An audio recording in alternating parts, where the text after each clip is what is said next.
அனைத்து உரிமை குரல் நண்பர்களுக்கும் வணக்கம். மூத்த பத்திரிகையாளரான ரவீந்திரன் துரைசாமி பார்த்தீங்கன்னா, சீமானுக்கு ஆதரவாக தான் அவர் ஓட்டு போட்டாரு அப்படின்னு ஒரு பிரபலத்தை குறித்து பேசியிருக்காரு. அது யாரு அப்படின்றத இந்த வீடியோவில் முழுமையாக பார்க்க போகிறோம். வாங்க பார்க்கலாம். தற்போது நாம் தமிழர் கட்சியுடைய ஆதரவாளர்கள் யார் யாரு அப்படின்னு பார்க்கும்போது தான் தமிழ்நாட்டில் இருக்கக்கூடிய உச்சக்கட்ட நடிகர்கள்ல இருந்து பெரிய பெரிய பிரபலங்கள் வரைக்குமே சீமானுக்கு தான் தங்களுடைய ஆதரவு கொடுக்குறாங்க அப்படின்றதுக்கு நிறைய உதாரணங்கள் இருக்கு. முன்பு எப்போதும் இல்லாத அளவுக்கு சினிமா பிரபலங்கள் பார்த்தீங்கன்னா அவங்களுடைய பட ப்ரமோஷனில் கூட சீமானை அழைச்சி பேசுகிறதும், அதற்கு பிறகு சீமான் இல்லாத மேடைகளில் கூட சீமானை குறித்த நிறைய விஷயங்களை பகிர்றதும் அப்படின்னு அவங்களுடைய ஆதரவுகளை நேரடியாகவே நாம் தமிழ் கட்சிக்கு தான் தரும் அப்படின்றத வெளிப்படையாகவே காட்டிட்டு வந்துட்டு இருக்காங்க. தன்னுடைய சினிமா வாழ்க்கை பாதிப்பே அடைஞ்சாலும் பரவாயில்ல அப்படின்னு நடிகர் சிம்பு, ஜிவி பிரகாஷ், சூரி, வெற்றிமாறன் இது போன்ற நபர்கள்லாம் பார்த்தீங்கன்னா தங்களால் முடிஞ்ச அளவுக்கு நாம் தமிழ் கட்சிக்கு ஆதரவு கொடுக்குமான்னு பேசிட்டு வந்துட்டு இருக்காங்க. இது ஆட்சியில் இருக்கக்கூடிய திமுக கட்சியை ரொம்பவே கடுப்பேற்றும் விஷயமாக இருந்தாலுமே இதை பற்றி நாங்கள் ஏன் யோசிக்கணும் அப்படின்ற வண்ணமாக திரை பிரபலங்கள் பார்த்தீங்கன்னா இந்த மாதிரி சீமானுக்கு தங்களுடைய ஆதரவு கொடுத்து பேசிட்டு வந்துட்டு இருக்காங்க. இது சீமானுக்கு பெரிதளவில் ஆதாயத்தை தான் கொடுத்துட்டு இருக்கு அப்படின்னு நிறைய பத்திரிகையாளர்கள் தங்களுடைய விமர்சனத்தையும் முன் வச்சிருக்காங்க.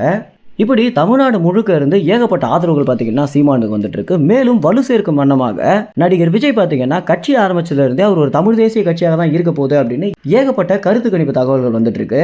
இது எல்லாத்துக்குமே அஸ்திகாரம் போட்டது யாரு அப்படின்னு பார்த்தீங்கன்னா விஜயுடைய தந்தையான எஸ்.ஏ. சந்திரசேகர் பார்த்தீங்கன்னா ஒரு மேடையில் பேசிட்டு இருக்கும்போது, என்னுடைய மகன் விஜய் சீமானுக்கு ஒரு மிகப்பெரிய ரசிகனாக தான் இருக்கணும் அப்படின்றதுல எந்தவித மாற்று கருத்துமே இல்லை அப்படின்னும், ஏன்னா சீமான் பேசுகிற வீடியோக்களை விஜய் பார்க்கறத நானே நேரடியாக பலமுறை பார்த்துருக்கேன் அப்படின்னு எஸ்.ஏ. சந்திரசேகர் சொல்லியிருந்தது பார்த்தீங்கன்னா அரசியல் வட்டாரத்தில் ஒரு மிகப்பெரிய பேசும் பொருளாகவே மாறி இருந்துச்சு.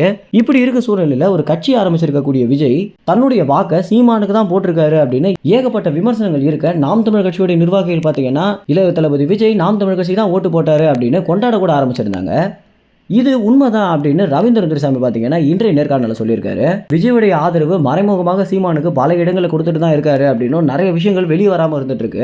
உங்களை மாதிரி ஊடகங்கள் எல்லா விஷயத்தையுமே வெளியே கொண்டு வந்தீங்க அப்படின்னா தமிழ்நாட்டு மக்களுக்கு உண்மையிலேயே என்ன நடக்குது அப்படின்ற நிலவரம் புரிய வரும் அப்படின்னு பேட்டி அளிச்சிட்டு இருக்கக்கூடிய அந்த சேனலையும் சேர்த்து எல்லா சேனலையுமே பார்த்தீங்கன்னா விமர்சிச்சிருக்காரு ரவீந்திரன் துரைசாமி. இறுதியாக ரவீந்திரன் துரைசாமி என்ன சொல்லியிருக்காரு அப்படின்னா, விஜயுடைய பொதுக்கூட்டம் மே இறுதியில் நடக்கும் அப்படின்னு எதிர்பார்க்கப்படுது அப்படின்னும், 26 தேர்தலுக்குள்ள அவர் யாருக்கு தன்னுடைய ஆதரவு கொடுக்க போறாரு அப்படின்ற விஷயம் வரைக்கும் வெளியே வந்துடும் அப்படின்னும், என்னுடைய கருத்து கணிப்பு தகவல் படி விஜயுடைய ஆதரவு முழுக்க முழுக்க சீமானுக்கு தான் இருக்க போகுது அப்படின்றது தான் கள நிலவரமாக இருக்கு அப்படின்னு ரவீந்திரன் துரைசாமி சொல்லியிருக்காரு. மேலும் இந்த தகவல் குறித்து என்ன நினைக்கிறீங்க அப்படின்ற உங்க கருத்துக்களை கமெண்ட்ஸ்ல தெரிவிங்க. நன்றி, வணக்கம்.